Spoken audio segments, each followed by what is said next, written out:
বয়ঃসন্ধির মতো 40-এর পরের জীবনেরও একটা নাম থাকা উচিত।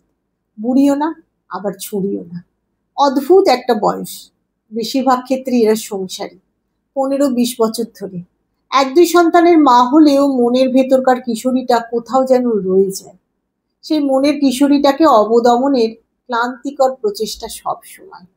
কারণ পরিবেশ পরিস্থিতির কাছে ছুরি হয়ে থাকাটা নিছক হাস্যকর। যা পাওয়ার ছিল আর যা পাওয়া হয়নি, মনটা সেই সব হিসাব করতে বসে যায়। মন না চাইলেও কতই বা আর ব্যস্ত থাকা যায় সংসার, রান্নাবান্না কিংবা অফিস নিয়ে। দিন শেষে না পাওয়াগুলো কেমন যেন খোঁচাতে থাকে।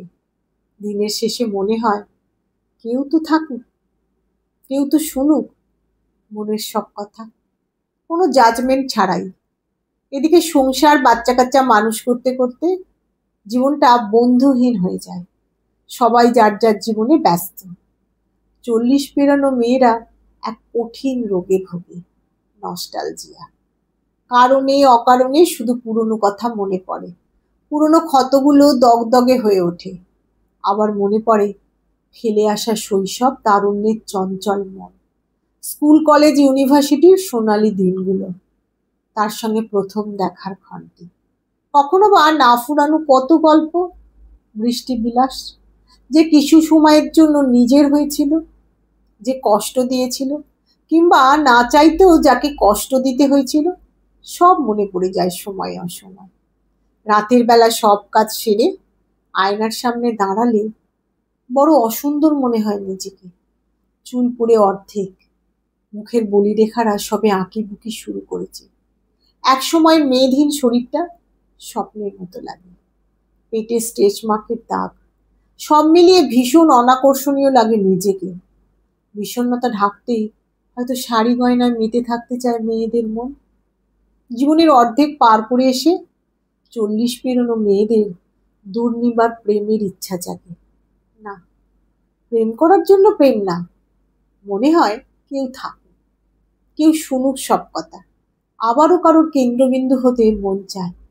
মনটা আবারও সবকিছু নতুন করে শুরু করতে চায়। মন নতুন করে কাউকে চায় না, পুরনো মানুষটাকেই আবার নতুন করে চায়। আবার তার চোখের তারা হয়ে থাকার বড় স্বাদ হয়।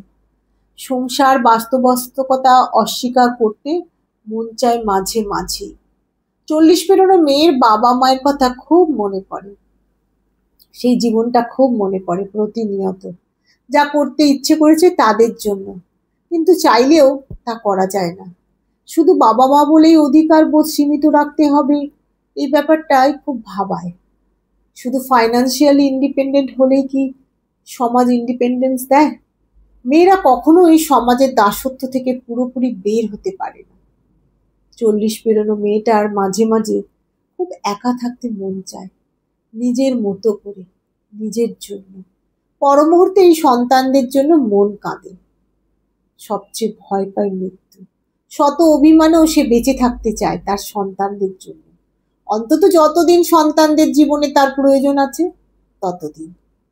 চিৎকার করে কাঁদতে বড় স্বাদ হয়, যেন সেই কান্নার কেউ শুনতে না পায়।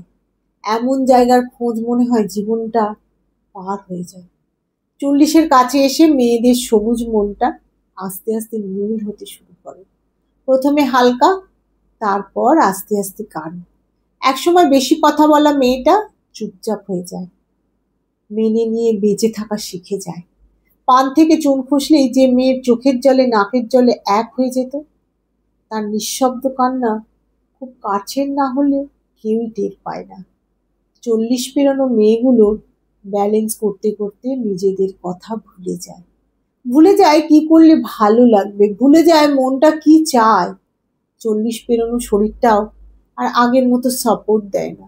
অপারেশনের ধকল, মেরুদণ্ডে দেওয়া ইঞ্জেকশন শরীরটাকে অকেজো করে দেয়। ভাঙা কোমর নিয়ে দিব্যি রান্না বান্না, বাচ্চা দেখাশোনা, ঘরের কাজ, জার্নি সব করে যায়। দিন শেষে শুনতে হয় কিছুই করে না। 40 পেরানো মেয়েগুলো যত্ন চায়। তারা চায় কেউ তার মনের যত্ন